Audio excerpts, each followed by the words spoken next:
Welcome. I'm Kevin Miller, your host, guide, and fellow traveler as we unearth what drives us. When we know what drives us and why, we get where we want to go. This episode, a guide to the most beneficial grains for your drive. So our bodies drive everything we do. So in an effort to get them in the best shape possible, in this episode, we're going to talk about food. I recently covered the best meats in one of our health-focused shows. And here we're talking about the best grains, being with the huge focus on gluten. And we just had Tom O'Brien on talking about the inflammation equation. That's his docu-series. But you do hear more and more about being grain-free and that all grain and carbs are kind of positioned as the enemy.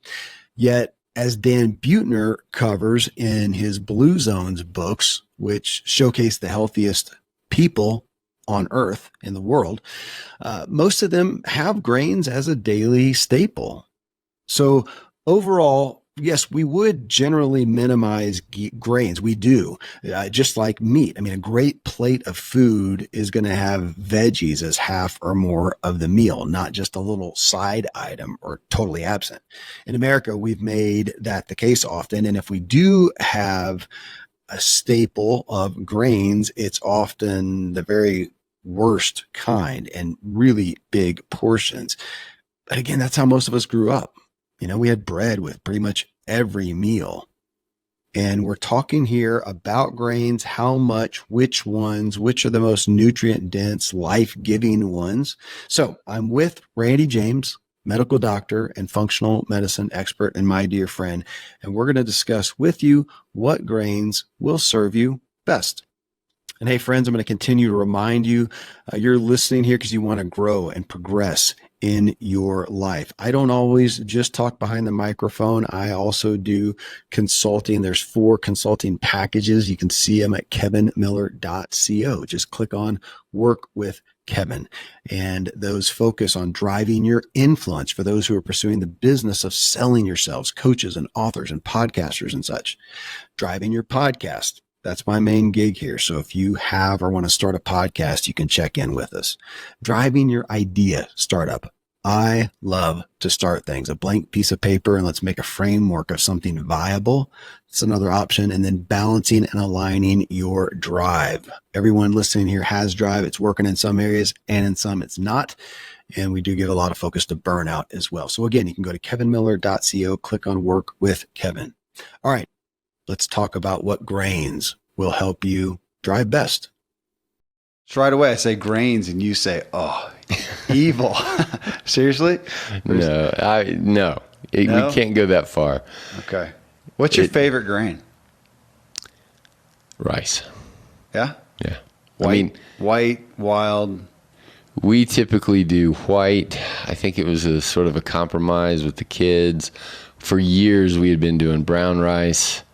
And then we were in Japan for those 3 years, and they just don't do brown rice very, very much. And so then it became the meals based on white rice. Yeah. And I grew up in Hawaii, which was heavily Japanese influenced. Grew up in white rice there.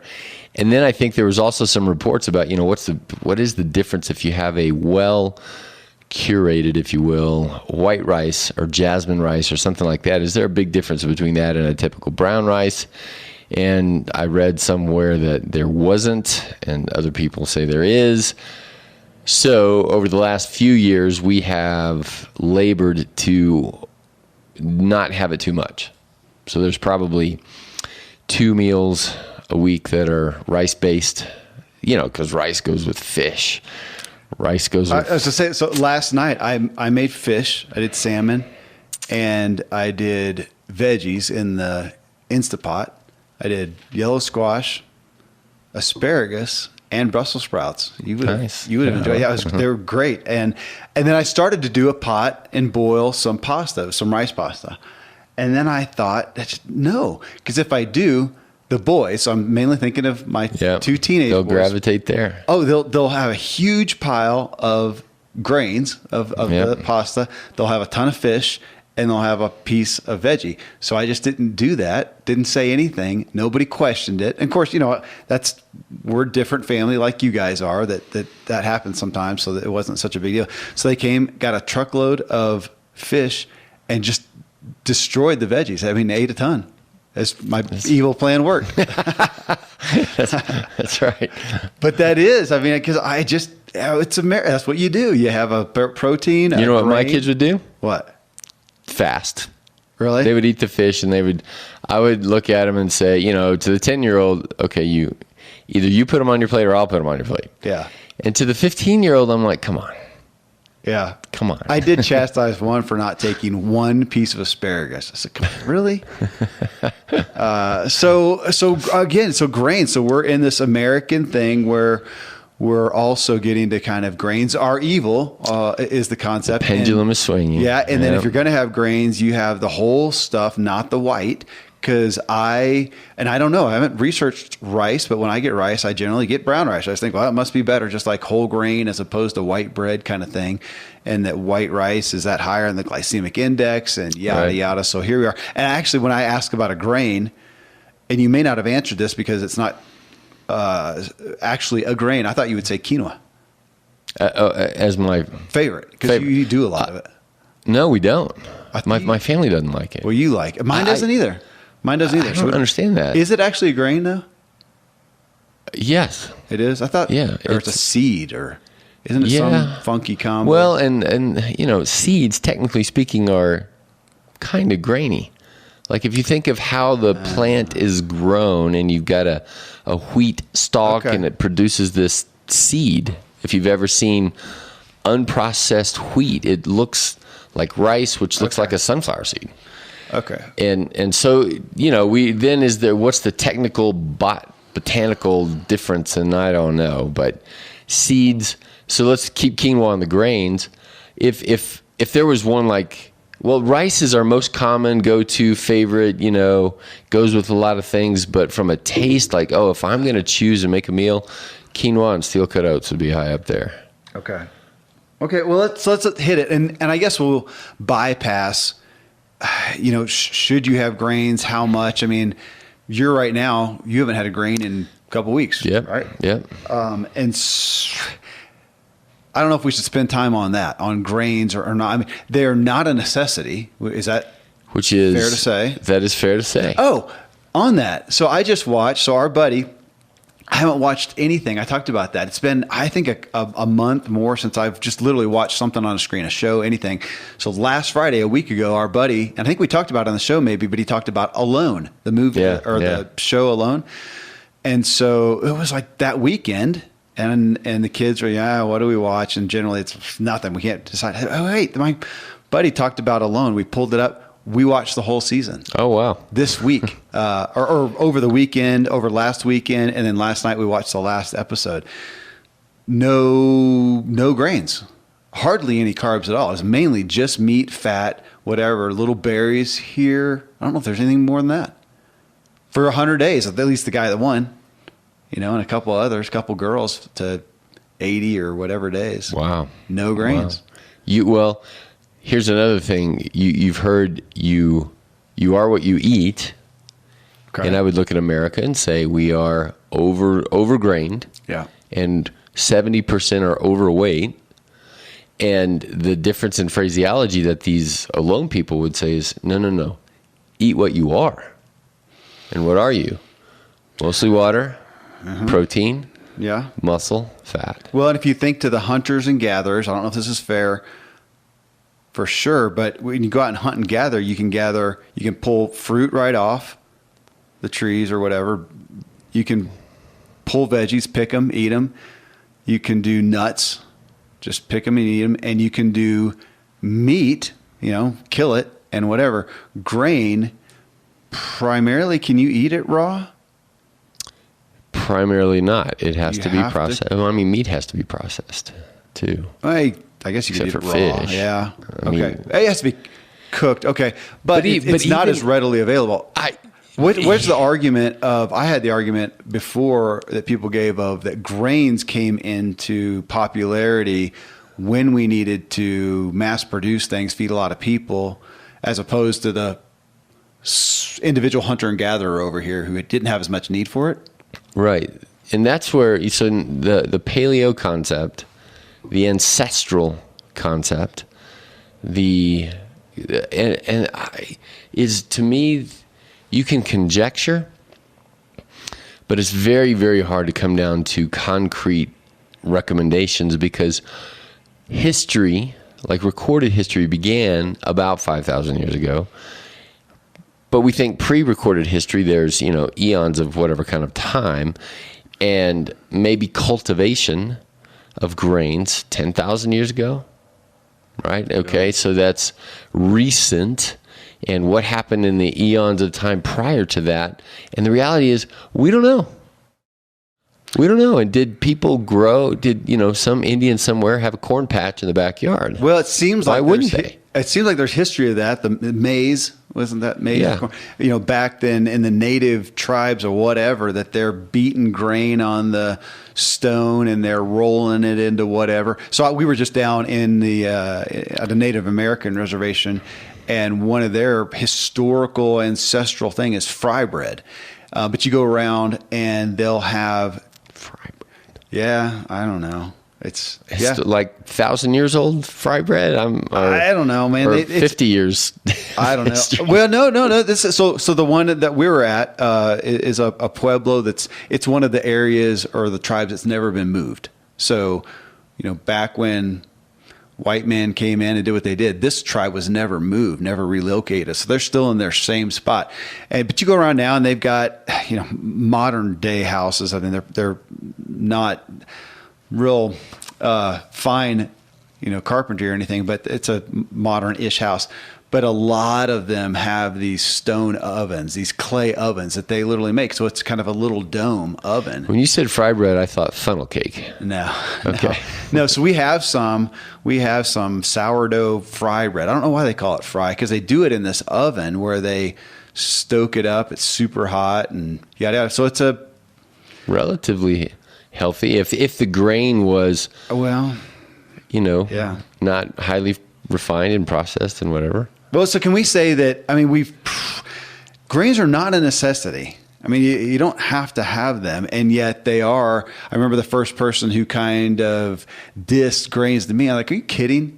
Right, it's the staff of life. This is Jesus' food right here, man. Fish and bread, the fishes and the loaves. Come on. Yeah. And so he's passing out stuff that's not necessary, that's evil, that's bad. I don't think so. And then, of course, it was later, and the first thing that got me was, the grain they had back then was not the grain that we have today. I think that's true. So there's a place to start. So it comes down, and we're going to get somebody out there. We had another buddy.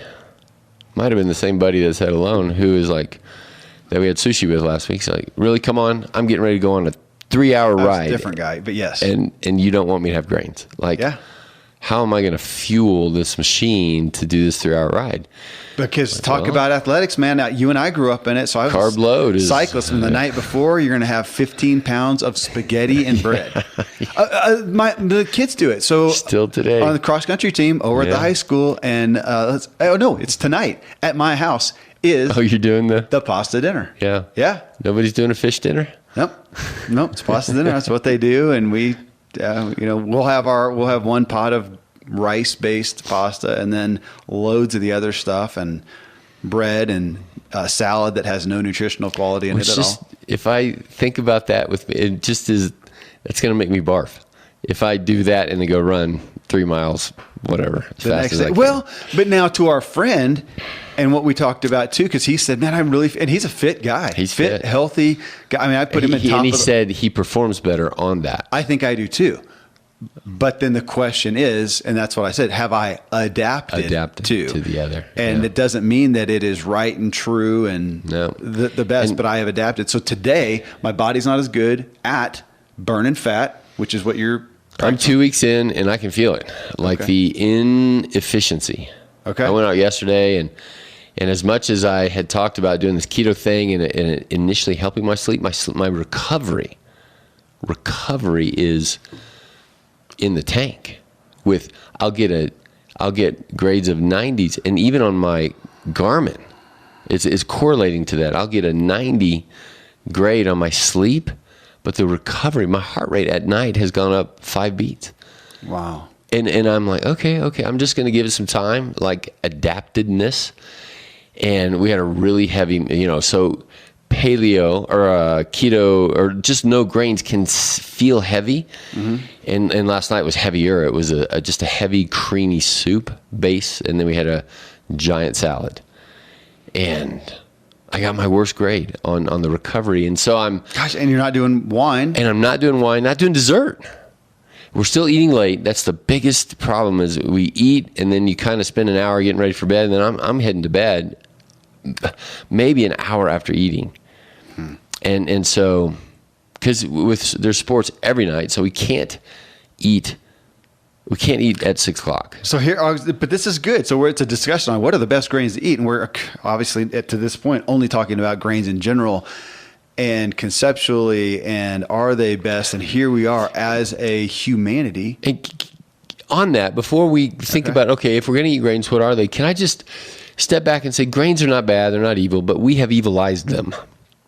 We have, and I think I can say this on a podcast because it'll stick with people's minds that when it comes to the 4 processed horseman food of the apocalypse, dairy, gluten, corn, soy, and the gluten, if we just kind of put grains in there, they are a gift.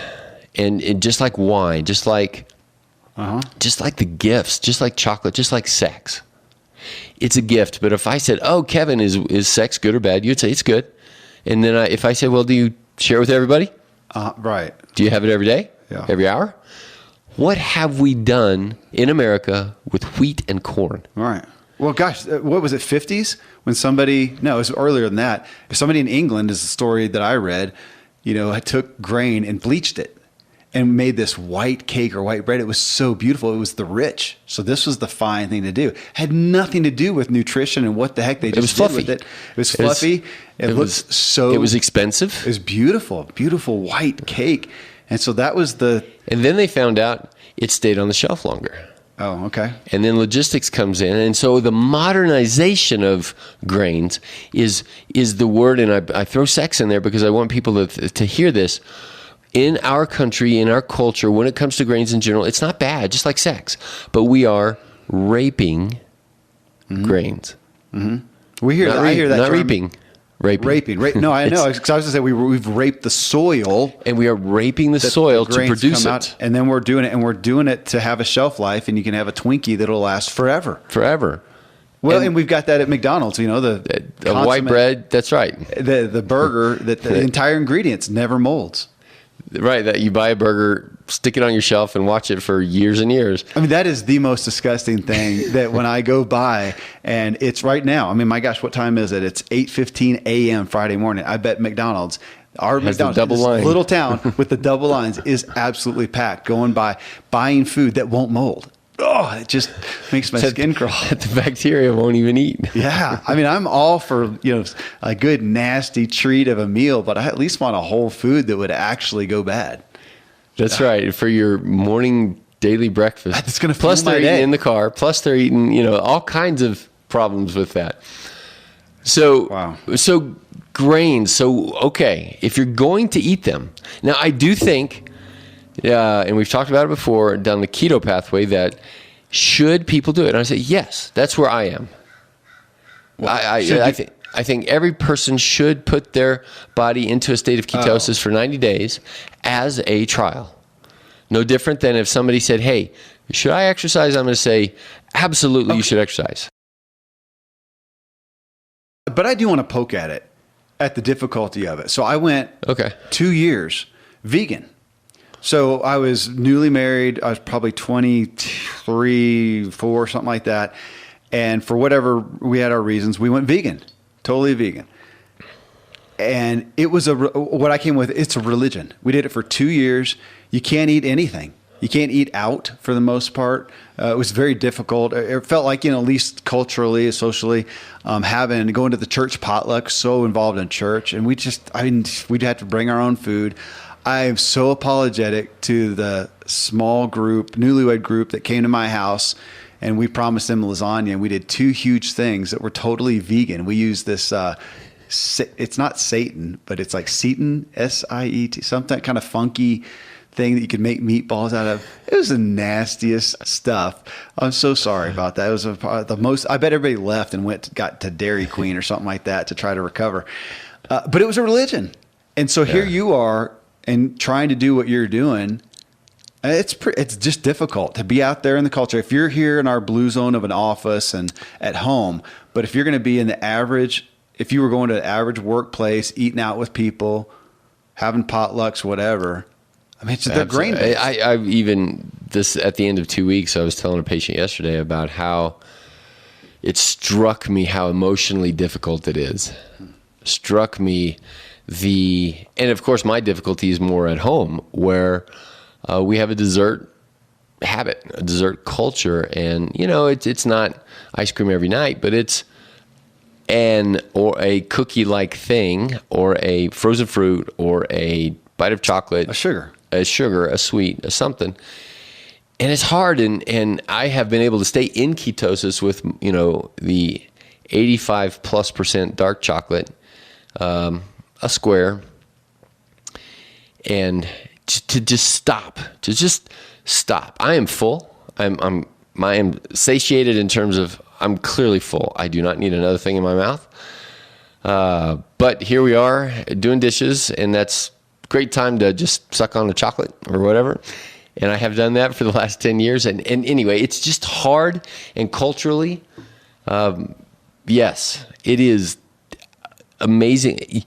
So it goes back to, and you always ask on the show, well, how do you want to perform? And I ask in the clinic, well, what is wellness? Yes, it's a cost. And that's why I'm saying I'm going to do this for 90 days. Which is a hard sell. Go back to performance with our buddy Patrick, who's getting ready to go on this mammoth mountain bike ride. I mean, he is fit. He is trim. He is vibrant. I mean, if I'm going to insure somebody, I would insure him. I mean, he's top of the list. And even if it is not best, right, and true, whatever, his body's adapted. And if he's going to go perform well, he is going to perform. It's interesting. He's going to perform well there. And you're saying, here you are this much time later, and your body's not adapted to this keto thing. And you would probably, what are the chances that you would feel better, more vibrant, more vital, everything right now if you did have some grains? High. Because of our But I've adapted to that. That's right. In the same way, you would like this. So Peter Attia was talking about high-level biking. Cat 1, 2, 3, 4, 5, and then domestic pro and whatever. So here you were at the international pro level. And the, what did he call it? The adaptedness of these guys later. Like you right now, if you're going to go do an exercise, you would naturally just gravitate to a bike. And when you get on a bike, you're going to be efficient. Oh yeah, I can be sedentary for 6 months and get on, and it's so fast that I can get proficient on the bike compared to me. And here's the exact opposite. If you and I go skiing together, I'm going to ski all day long, and you're going to be obliterated if you keep up with me after a run or two. I can't keep up, but yeah, anyways, yeah, because you're using the muscles wrong, right? And on the bike, it would be the same thing. I'm not the rhythm, and same with food. Okay. So whatever you have been doing for the last 10 years, you're in it, right? Like we bring up the supersize me. Like people have, like in this morning, all those people going through McDonald's are adapted to that, and they're not going to die, and they're going to perform. They're going to go to work and be husbands and fathers and do all this kind of stuff. But they're also going to be normal Americans. They're going to be 50 and blood pressure, cholesterol, my joints hurt. That's what they're doing. And where you and I are, like if you said, hey, Randy, do you want to ride your bike better? I'm going to have to go and actually ride my bike and train and work through the process of adapting rhythm to the bike or to the run or to skiing. Mm-hmm. And the same thing is true in the physiology, the habit of the fat-adapted, carb-adapted, sugar-adapted, glucose, and all of those kind of things. And so that's where I have come across. I haven't yet had a conversion experience, right? Like I'm not going to go write a book about this, but I'm 2 weeks in, and I did feel better in the joints. So aside from the fact that my recovery stinks, my jog yesterday stank. My joints feel better. And so that's where I'm going to give it 90 days. And let me go one step further and say, not because of grains and an inherent wrongness or bad foodness, but grains, and especially grains in America, stimulate insulin and glucose. That your body has to respond to a grain or glucose or sugar or fruit with an insulin glucose response. And I would postulate to you and to Patrick, high-performing people, that if you want to be high-performing in your 70s, 80s, 90s, it might be better to be fat-adapted than grain-adapted. Yeah. Because, Patrick raised his eyebrows at me, and I'm like, whoa, I'm not talking about this weekend. I'm talking about the next 30 years of weekends. If you want to keep doing AT skiing and, biking, I'm going to bet, there's no randomized controlled trials, we have no data, but I'm going to bet a fat-adapted person is going to be less inflammatory. I was waiting for you to come to inflammatory, because better recovery over time. Because you're talking about, insulin and whatever, and the layman's terms here that we're talking about is inflammation. Every day, what am I bringing in that is causing inflammation that my body then has to deal with? So even if I can perform at a decent level, if it's doing that work, what are the long-term effects? And I want to coach you as friend and co-host and people out there. And we've talked about it, I think, before, that inflammation is not a bad word. It's normal. That if you're going to go on a ride, that's inflammatory. If you're going to take a breath, that's inflammatory. The key is resolution, recovery. An amount of inflammation. Well, that's right. If you're going to go breathe, in an inner city, if pollution. I sit here and kick and beat you to a pulp, your body's going to be inflamed in a bad Yes. way, and your face is going to be distorted and swollen, whatever. I mean, true. The inoculation, if you went and ran 25 miles right now, that would be very, very harmful. but if I go over here to McDonald's and have the ingredients of a cake for breakfast, it's going to... That's higher. It's going to a jacked up inflammation. That's jacked right. up inflammation. So, but you and I and Patrick are not doing that. Right. It's to the person who's like, all right, we're not eating at McDonald's, but I am eating oatmeal every morning. I'm eating, rice for dinner and quinoa. What's the big deal? And I'm saying, okay, there is no big deal. But if you want to be high performing long term, the inflammatory response of a quinoa meal compared to McDonald's is much lower. Yeah. But what kind of recovery mechanism are you building? Are you nurturing? Let me go to the cyclist. Okay. And I think you've said this to me, what's the key ingredient in the Tour de France? Who wins? The person who recovers quickest, yeah. That's my point. Yeah. That's my point. All of these guys can do... Kill it for a day. Yeah. They can all ride 100 miles in 4 hours or whatever.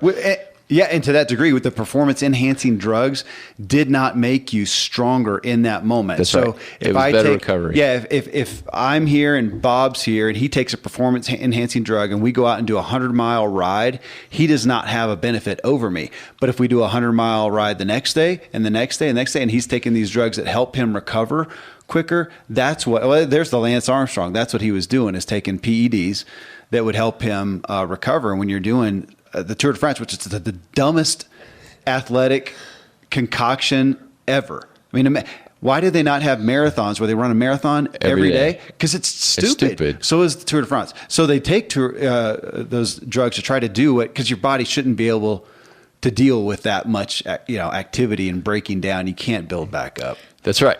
Same with McDonald's. Okay. Okay. Right. The Tour de France of hell. You are now torturing yourself with the kinds of grains, the kinds of input that your body's not built for, and you will last a day or two, a week, a month, a year, but you will not last vibrantly for 70, 80, 90. And even there, we're talking about grains that are literally combined with sugar. I mean, so so all the sugar content, all the more processed any grain is, generally it has more. You're just talking sugar content as well, is increased. So that's where you talk about. We would never think to have birthday cake for every meal, but we do have it in the form of lot of times, grains and sugars and whatnot. And the average kid this morning had a breakfast of all not only all grains, but all sugary grains. Right. And now they're going to go to lunch and have bologna snackables sandwich or some processed on white bread or peanut butter and jelly. And peanut butter has sugar in it these days. Yeah. I was just down at a Native American reservation and went in to multiple homes, and it was just rife. This isn't to pick on Native Americans, but the culture, I'll pick on the culture because it's just true. And I went in, and it was flour, potatoes, white bread. I mean, we've gone to Walmart there. There's one Walmart in the area that we go to or that they can get to, and the amount of sugar in the form of grains, and then literal just sugar, but grains especially. So before we finish here, we got to do what I said we do. What are the better grains? If you're going to eat grains, we haven't done that. What are the least inflammatory? Is that where we start? Sure. Well, yeah, least inflammatory and the most pro-inflammation resolving. And that's where I would, say on the grains that it's going to be emphasized on the least inflammatory, because insulin and glucose are inflammatory. They just are. And if you stimulate that, then you are staying in a inflammatory state. So how do you reduce that? And I would say I'm kind of looking forward to it. So theoretically, Thanksgiving weekend would be my break in time, and I'm not looking forward to stuffing. It's not the grain that we're not going to go to Donut Mill and get the donut meal, a wagon wheel size. But your kids that testify to this, I think I make the best oatmeal ever. They do say that. And so I'm looking forward to my steel cut oats with local, dollop of local honey on there with blueberries and nuts and the cacao nibs and all of that. Is a great meal. Well, explain then steel cut oats, because again, we've got oats. If I go over here to the store, you're going to have basically the instant oats, the 1 minute, the same container, 1 minute instant oats, and then the old fashioned. And I think that I'm doing something better by getting the old fashioned. Then you would go and get the organic ones, but then we go to steel cut. And we're just saying, seriously, there's a benefit in the way that it's cut. And I actually don't know why it's called steel cut, like steel versus iron and cut versus squashed. I had it explained to me by a guy who owned a farm that they did oats, and I don't remember. We'll have to Google that one. But that's what he ate. It's less processing. It's less processed. And here's what have you ever had groats? Buckwheat groats? Man, maybe. I mean, I know. Really earthy. Yeah. You got to cook them a long time. And if you would just harvest buckwheat, harvest oats, harvest wheat, harvest spelt and kamut and quinoa and all these things, and just set one grain out on the table, they look all the same. They look like groats. They look like a kernel, and you put that in your mouth, and it's like, I can't even crack this thing, can't chew it. So you have to cook it. And then, 80 years ago, the processing came into play. It said, hey, we'll make your bread for you. Yeah. So you don't have to grind it and then bake it and do all your own stuff, which, that homemade, home ground, that is dark, dense, deep bread. And these days it's super expensive because it's outside of the normal processing system. But that's where I would go. So if I go back to grains, which I will, I don't think anybody should stay in ketosis forever, but then you find a new rhythm of in and out of ketosis using fasting, using maybe a few days of no grains, etc. And some people argue to stay into that. And I would say, no, there's no randomized controlled trial over 50 years of time that's going to say being in ketosis is better. So we can't say that. But that doesn't mean go eat McDonald's grain or whatever. So where to be in the middle? And I would say it like this. On a bed of intermittent fasting, 12 hours. And probably, the longer the better, 15 hours. And for you and I, we just don't do breakfast. And then there's a lunch and a dinner. And so my thought is put a lot of time into dinner and effort and energy, and lunch is leftover dinner. That makes it easy for you and I. Mm-hmm. And then for that dinner, I would put quinoa high up on the list. It's higher in protein. Now there's going to be people out there saying, "Oh, but I can't do it." And what about the lectins? And what about all the other? I'm like, I gotcha. But in general, and I certainly wouldn't do quinoa every day. I wouldn't, eat it all the time to where your body develops a response to it. But, once a week, quinoa, okay. Once a week, having a rice, probably brown is better than the others.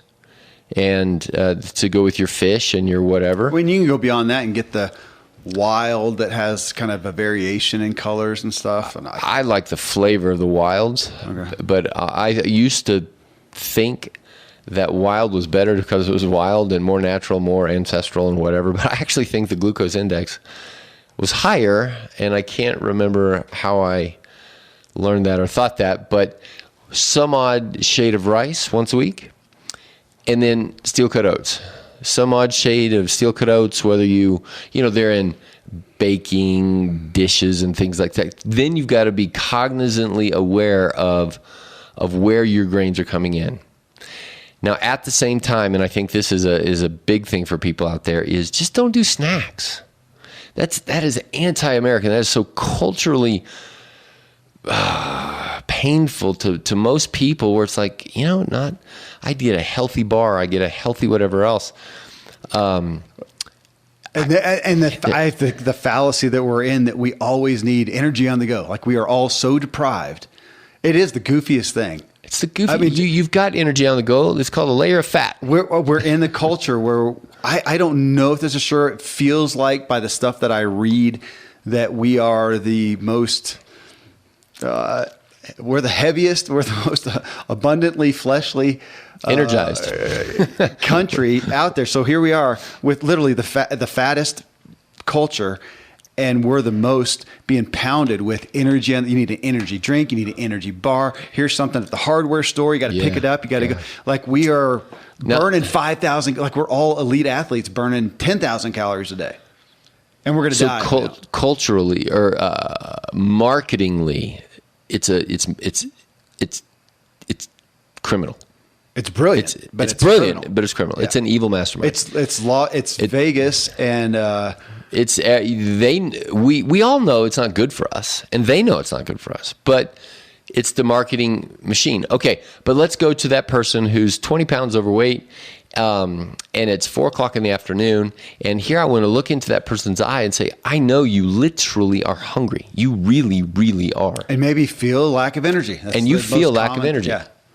And you will feel better with whatever food you're going to plop in your mouth. Whether you really do or it's a placebo. Sometimes I think okay, you're right. There's going to be a placebo side, but I think metabolically we can prove you just energized. Because we adapted. You have adapted to that process, and you are now hungry because your body is adapted to letting you know, hey, I'm hungry. And even though you've got extra 20 pounds. Adapted to saying, I'm addicted. Feed my addiction. Yeah, I think that's a reasonable term. I do too. You're certainly not addicted to broccoli, but you are addicted to these other things. Yeah. And you certainly will feel better. And people say, man, if I don't have a snack, I crash, I crump. I'm like, I know. And that's no different than saying, man, if I go on a jog, I get tired. I have to breathe hard. And my legs are tired. I'm like, yeah, I know. You just got to keep doing a little bit more of that. So if you're having, a helping of quinoa and a leftovers for lunch, if you're having a helping of rice and a leftover for lunch, and a helping of oats on Saturday morning with the kids, and you make these awesome oatmeals, and you're not snacking, if Patrick is telling me that, I'm like, I have no qualms with that. And I'm also going to say, hey, if you want to get into the weeds, measure your ketones in the morning. And if you can be producing ketones 12 hours later after those kinds of meals, I'm going to argue, I'm going to bet on that guy for the next 40 years. I mean, so to a big degree on this one, which we didn't do with, talking about vegetables, we didn't do talking about meats, but on this one, we're saying start at the top of the list. With the best grains, probably just less. Yeah. Grains. Recognize our cultures, we're overgrained. Yeah, and if I'm going to go have, I'm getting ready to go on a weekend, I'm going to enjoy some good food. If I decide to have, I won't even do this actually, but the idea of like fettuccine Alfredo, something like that. Alfredo. That's what my kid used to call it. That's what Autumn Alfredo. We joke How about Alfredo? Okay, fettuccine, but I'm going to have this, big pile of gloopy, gloppy, awesome pasta. It's a treat. Yeah. It is not. Think of it like a cake. Yeah. Yeah. And have it as often as you might have. And I may cake. do that and have an awesome ride the next day because my body's adapted to saying, oh, man, lots of stuff to chew on. I think that's my son. Right? Like he can perform as an athlete, do pretty well. I've had some in the past, but it's a long time because I don't do it that so much, but just kind of been frustrated at the fact that, man, I had one of the most awesome rides ever and I had 2 donuts this morning. Yeah. Why does that make correlation? Make sense? Yeah. Yeah. Well, so if you're going to have grains, less, obviously the ones that are kind of like animals that are closest to the natural form as possible. So if you're going to get the pasta that's the most like an angel hair pasta, the most processed, gloopy, gloppy, whatever. Same thing with bread, the white bread. It is the furthest removed from the ground, the natural source. Yeah. If you could have that, you get it as close to the ground as possible. Here's another layer that I should put. We did mention. So I mentioned quinoa, rice, oats, and then wheat. Wheat is the most common. Corn is, people call it a fruit, people call it a grain. I'd put it in the grain category these days. But wheat, then I would say, barring we're all on the scale of wheat gluten sensitivity. We all have it. Some people have it so negligible that it doesn't ever register. It's never a problem. Some people are celiac. Here again, I would say have wheat in its most protected form.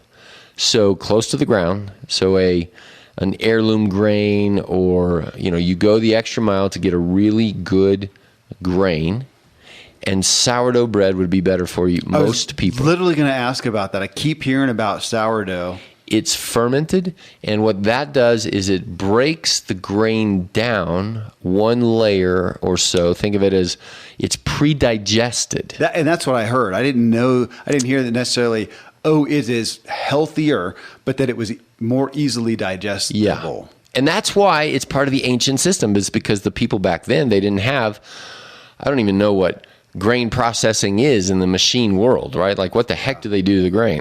I don't even know. And it comes out in your grocery store as these fluffy breads.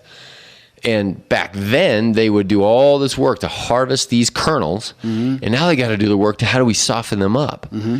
And, to build a massive fire to boil it for hours and hours and hours or whatever. And somehow they did a fermentation process, and then it kept longer. So sourdough bread, and I think, that equals hardtack. Like guys, the Wild West people, walking across the country would take that kind of stuff with them, and it's just a hard biscuit or whatever. So it's these days, again, to go back and get ancient stuff like that, you have to pay way more. Yeah, and can you even get it at a grocery store, or do you have to find some natural grocer type option? No. Well, yeah. If you're going to get heirloom grains, it's not going to be at the grocery store. And we actually have in Colorado Springs, and it might even be called Heirloom Bakery or something, or Ancient Bakery, and they'll do that for you. And of course, you're paying $10 a loaf. Mm-hmm. But if you're doing that once a week, okay, sure, right? Sunday morning, everybody gets a big old Texas toast with, grass-fed, grass-finished butter. Man, that's a treat. But it ought not become it ought not become your daily sandwich. And these days, we've processed it into this daily sandwich, and people say, well, I mean, a sandwich for lunch, that's about as American as apple pie and all the other things. I'm like, yeah, I know. And look at us. We're not wellaring very well. We're not wellaring very well. So less grains, the closest you can get to a natural form. But yeah, this one, it feels like different than the other categories because it's hard not to say. It's not a necessity. We've adapted to it, but the less you can do, the more natural you can do, probably better. Well, friends, thank you for joining us on this journey as we look at our bodies, our health and wellness, that everything that we do is driven. This is the vehicle. We are the vehicle. So we want to keep it in the best shape that we can. I hope this helped equip you to do that. Again, if you want to look at working with me directly, go to kevinmiller.co, click on Work with Kevin. As you just finished hearing Dr. Randy James, a lot of you connect with him. You can go to truelifemedicine.com, see what they do there. If you come out and work with him to our office in Colorado or practice out here where my studio's based, I would love to meet up with you. Grab a cup of coffee or something. Minus the grains. How's that? Hey, I hope this episode helps you drive further and enjoy the ride. Thanks so much for joining me on this journey. I look forward to meeting you in the Drive Tribe community for ongoing discussions about each episode. You can subscribe to the Drive Drop newsletter for weekly updates. Find it all at kevinmiller.co, along with all our social media and video clips. Until next time, I hope this episode helps you drive further and enjoy the ride.